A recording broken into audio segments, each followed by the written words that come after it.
una nuova mostra dedicata a Pasolini. Come si intitola e quali sono i contenuti di questa esposizione? L'Accademiutta e il suo trepido desiderio di poesia e gli anni friulani di Pasolini.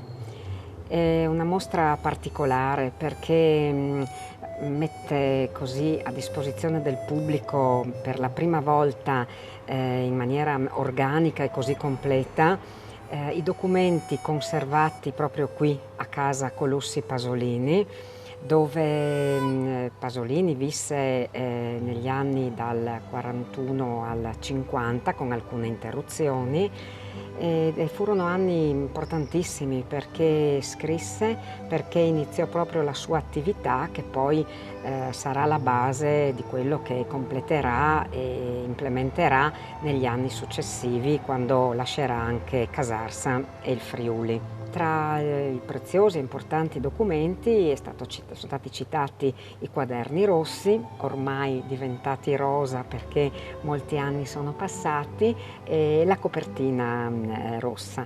Pierpaolo ha scritto quello che è stato il suo stato d'animo confidente e l'ha proprio scritto e lasciato in questi quaderni. I quaderni sono rimasti a Casarsa, lui li affidò al cugino Nico Naldini quando appunto lasciò Casarsa nel gennaio del 50.